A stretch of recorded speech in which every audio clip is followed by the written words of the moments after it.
They were fantastic. This afternoon, we are also thrilled to be joined by more than 40 students who were selected as the 2019 White House HBCU Competitiveness Scholars. Would you please stand so that we can congratulate you and applaud? Where are you?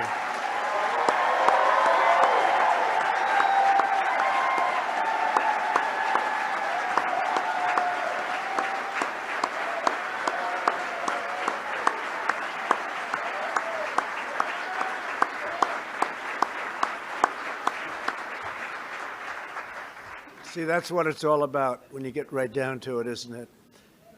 The inspiring tradition of HBCUs dates back to the Civil War era, when pastors, abolitionists, and men and women who had escaped slavery founded many of the first colleges and universities for African Americans. It's a long time ago. In 1861, a free African American woman, Mary Peak, taught 20 students under an oak tree near Union Base in Virginia. That tree still stands tall and mighty on the campus of Hampton University. Good school. In the face of immense hardship and painful injustice, your schools rose to the very pinnacle of academia, becoming many of America's finest and most acclaimed institutions of higher learning. Tremendous respect everybody has for the work that many of you have done, almost everybody in this room has done, I can tell you. HBCU graduates have improved and uplifted every feature of American society.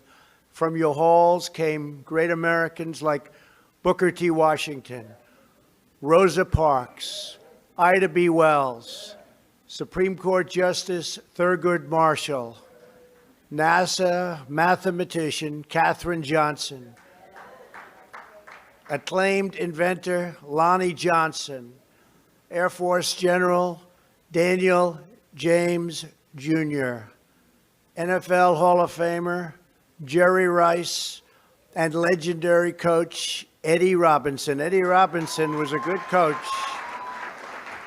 I think Eddie Robinson won more games than anybody, didn't he? Is that true? Is that true? I think so. And we have, by the way, we have Scott Turner speaking about good football players. Where's Scott? He's leading such a great charge with the opportunity zones. Thank you, Scott. He's a great gentleman. He works so hard. He's all over the place. I say, where's Scott today? He's in about 6 cities at one time. And the opportunity zones have really caught on. Been incredible. Thank you, Scott. During World War II, Tuskegee University trained the young Americans who would become the legendary Tuskegee Airmen. That was a great group of people. Reverend Martin Luther King Jr. graduated from Morehouse College. That's great. And African-American students helped plan the Montgomery bus boycott in the basement of another HBCU, Alabama State University.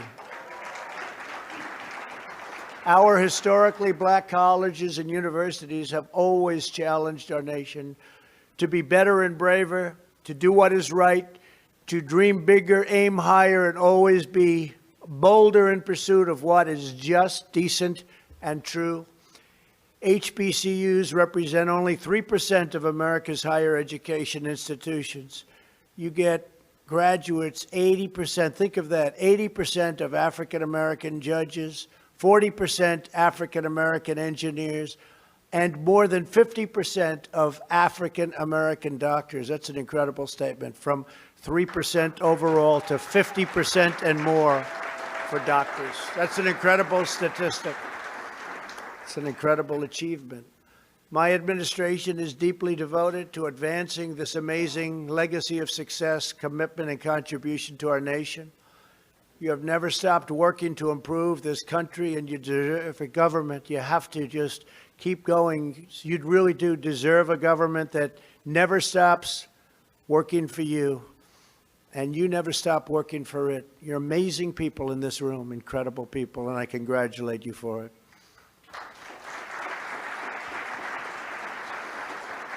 That is why in my first weeks in office, I took action to make HBCUs a top priority once again. I signed an executive order to move the federal HBCU initiative to the White House, right where it belongs.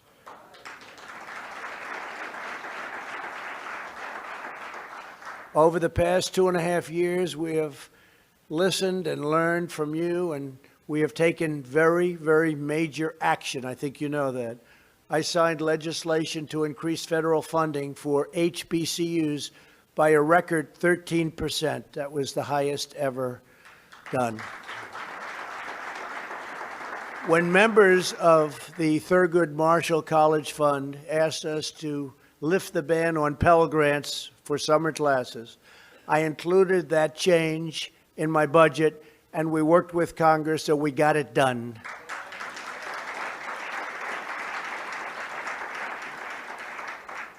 And, we had a little opposition to getting that done, I must tell you, but we got it done. In the fall of 2017, we met with leaders of HBCUs devastated by Hurricane Katrina, Dillard University, Southern University at New Orleans, Tougaloo College, Xavier University of Louisiana. And less than a year later, my administration took action to fully forgive their disaster loans so these colleges could get out of debt and back to their critical mission of educating our nation's future leaders, and truly great leaders they will be. So congratulations. Last year, my administration also worked with UNCF and key members of Congress to provide capital finance loan deferment to 13 HBCUs that presented rigorous plans for growth. In total, over the last 2.5 years, through the capital financing program, we have provided more than $500 million in loans to HBCUs.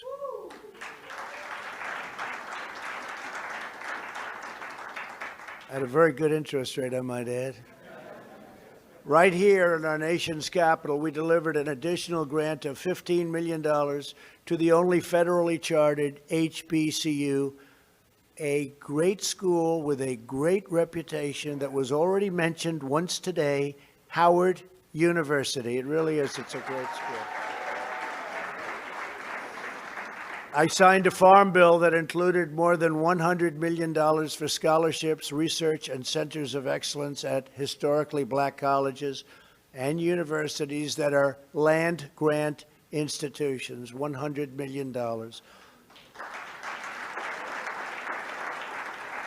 And thanks to Secretary DeVos' leadership and her work with many of you, we've also made unprecedented progress to reduce unnecessary regulatory burdens so that your institutions are free to innovate and offer more flexible options for the students. And you're doing that. You're doing a lot of great options. I looked at some before.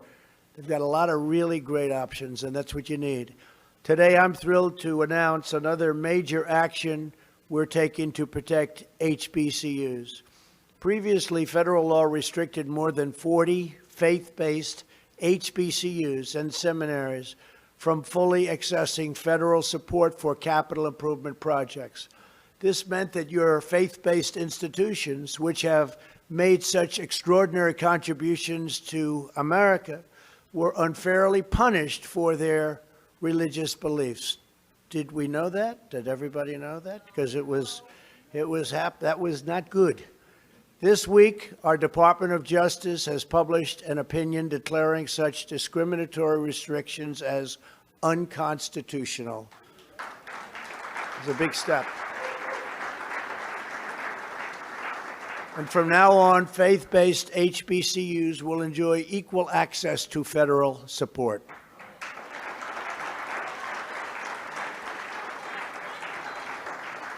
When I came into office, I directed the entire federal government to develop a strategy to support historically black colleges and universities. Today, 32 federal departments and agencies have released statements of priority that are helping your institutions receive resources and support that you deserve. To give just a few examples, NASA is expanding outreach to HBCU students who want to become scientists, engineers, and even astronauts. I don't know about the astronaut. I don't want to be an astronaut. How about you? Does anybody want to be an astronaut over there? I don't see too many hands going up. I see one. There's one brave person over there. That's pretty great, though. But what we've done there is terrific. And for those that do want to be an astronaut and those other wonderful things, it's now possible. The Departments of Labor and Education are working with HBCUs to increase apprenticeship opportunities. Our federal budget also prioritizes HBCUs in our plan to give more students access to state-of-the-art training in high-demand fields such as science, technology, engineering, and math. We want to help each student have the experience they need to get a tremendous job, enjoy a rewarding career, and join our great national effort to rebuild America, which is what we're doing. The fierce dedication to strengthening HBCUs is a core part of my administration's unwavering focus on the project of national renewal. We are working every day to make decisive decisions so that we can really avoid many of the failures of the past. There have been so many failures. It just didn't work. And a lot of that's been our government's fault. They didn't allow it to work. We're fixing decades of mistakes made by politicians in both parties who put the needs of other countries before our own country and who put special interests before the interests of everyday, hardworking Americans. Past leaders spent trillions of dollars in the Middle East, but they let our citizens suffer, our middle class languish, and our neighborhoods fall into total disrepair. And they didn't take care of our colleges. I mean, our colleges at different levels. They didn't take care of a lot of things. The Washington establishment enacted ruinous trade policies that devastated millions of hardworking families and inflicted deep economic pain on many African American communities. Both leaders in both parties let China and other nations loot our jobs, raid our factories, and shatter the dreams of our citizens.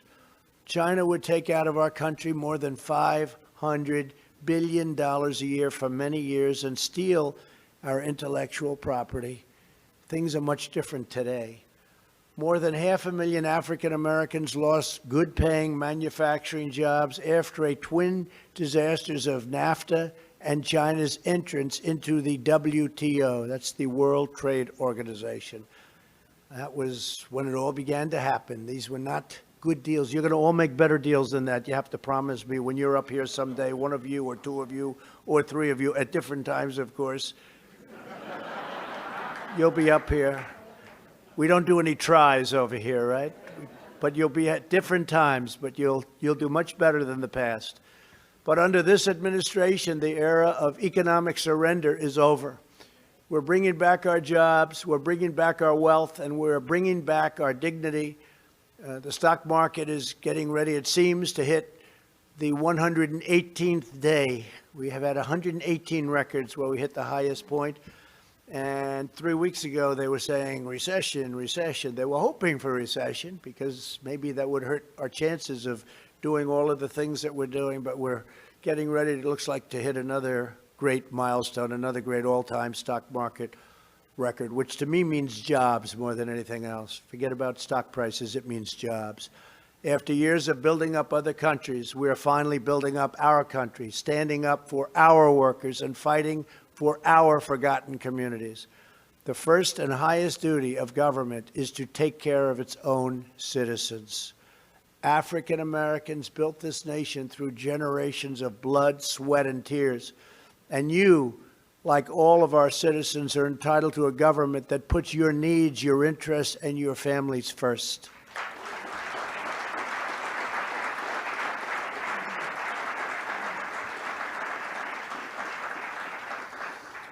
The first agenda and the America First agenda is about the sacred bonds of love and loyalty that unite all Americans.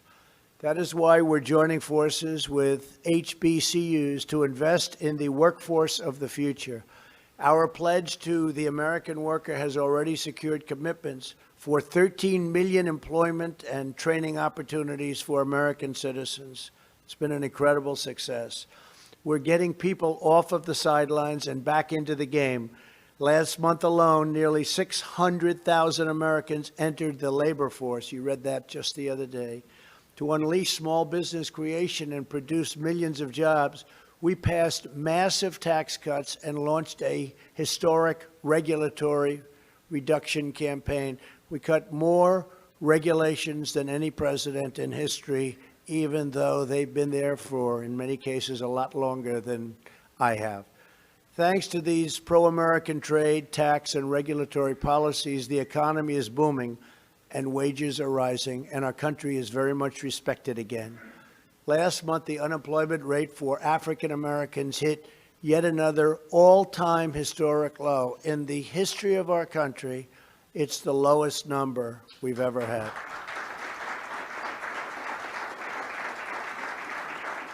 And this is very exciting, especially for the folks in the room and those young folks over there that are so great and so smart. African American youth unemployment has reached the lowest rate ever recorded in the history of our country. So in other words, it's a good time to be looking for a job, right? You picked the right time. For the first time ever, most new hires are minorities and predominantly women. So that's a big statement. Most are minorities and women. The African American poverty rate also reached a new record low in the history of our country, the lowest poverty rate. That's something. I don't know, when I'm on that debate stage with whoever I'm on, these are pretty good numbers to, who's going to beat these numbers? Please tell me. We're working hard to ensure economic opportunity extends to all Americans, including those who have been released from prison. With employers and educational centers like HBCUs, we are supporting second chance hiring policies so that former inmates get a new shot at life.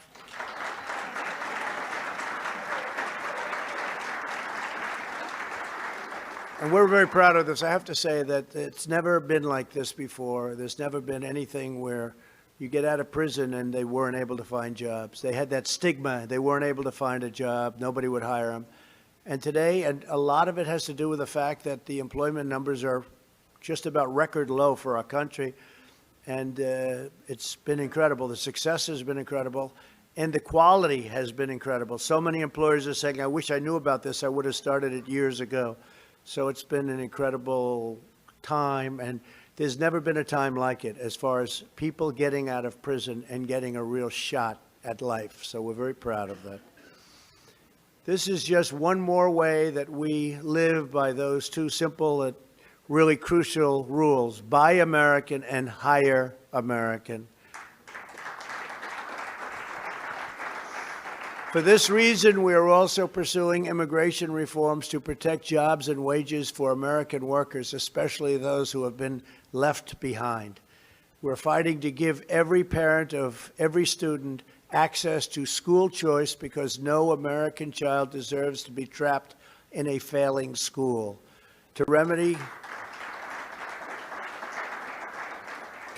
unfair sentencing laws that disproportionately hurt African Americans, last year I proudly signed groundbreaking criminal justice reform into law, a bipartisan First Step Act. So we signed that just recently.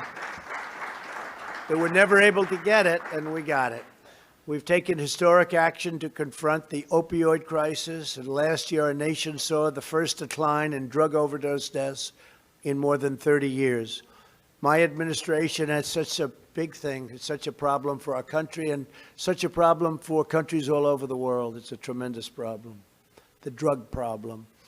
My administration has also launched an unprecedented campaign to spur investment and revitalization in our country's most underserved communities. Under this vital initiative, America's governors have designated nearly 9,000 communities as opportunity zones, and that's where Scott has been so incredible. About half of all of the HBCUs are located in these opportunity zones. Scott, come up here for a second. Will you just come up? This guy is so unbelievable. He's so unbelievable, the job he's doing. I only asked, do you sleep? But they asked me that question too. Do you sleep? He sleeps, I think, maybe less than I do. Come on up, Scott. He doesn't need stairs.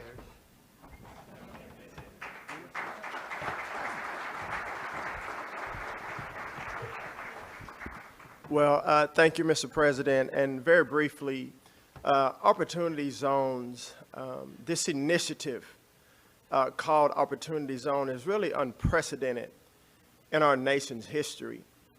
You take private capital and you partner it with public investment to bring about real revitalization and transformation in our communities. And it's unique because it's not just economic development, it's community development. See, poverty, it has no favorite. Poverty is in the black community, it's in the white community, it's urban, it's rural, it's tribal, it's suburban. We've been to 38 cities in the last 15 weeks. And I've seen some of the worst cities in our country, from coast to coast, tip to tip, and even in the heartland. And one thing I've learned is that poverty does not care what you look like. It doesn't care where you come from.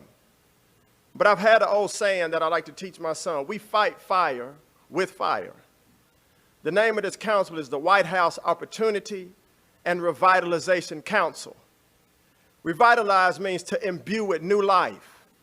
It means to reinvigorate, to re-energize. Revitalization also has no color. Revitalization has no party, ladies and gentlemen. Revitalization starts in the heart of every man and every woman. And our goal here, our mission, and thank President Trump and his administration for the courage and the vision for this. Our mission is, yes, it's job creation, it's new businesses, it's housing, but it is the eradication of poverty in our nation, a systemic problem that has crippled this nation for a long time. And we're here and we need all of you. We spoke to the HBCU conference yesterday. We need everyone in this room, one, to pray for our leadership, to pray what we're doing, and number two, see how you can get involved to bring about revitalization where you live. Doesn't matter, black, white, Democrat, Republican, doesn't matter. Revitalization starts in the heart. I'm grateful to steward this council, and I'm going to try to reach as many people as we can. Because at the end of the day, long after all of us are gone to glory, this has to have a generational impact, and history will tell the story. Revitalization. God bless you.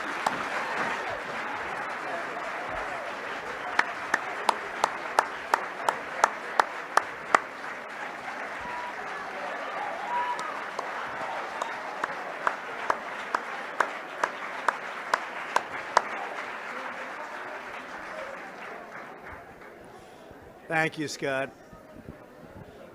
Is he great? He is something. What a job you're doing, Scott. Thank you very much. What a job. I know that each and every one of you shares the same commitment to improving our communities and building a future of limitless opportunity. For nearly 2 centuries, America's historically black colleges and universities have done exactly that. You've empowered millions of students to thrive in their careers, start a business, own a home, and raise proud, strong, and loving families. That is your magnificent legacy, and that is the mission we are determined to help you carry on. We're right by your side. So together with historically black colleges and universities, we will power this nation to new heights, heights like nobody would have imagined. We will reward hard work and innovation in every field. We will champion freedom, justice, equality, and opportunity for all. We will pursue greatness together as communities, as citizens, and one United States of America.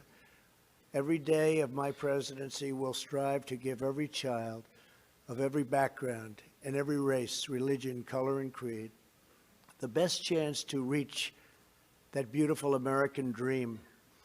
As we do, I pledge that we will always support the institutions which help make these goals possible, our nation's wonderful HBCUs. We will never let you down, and we will never stop fighting for you.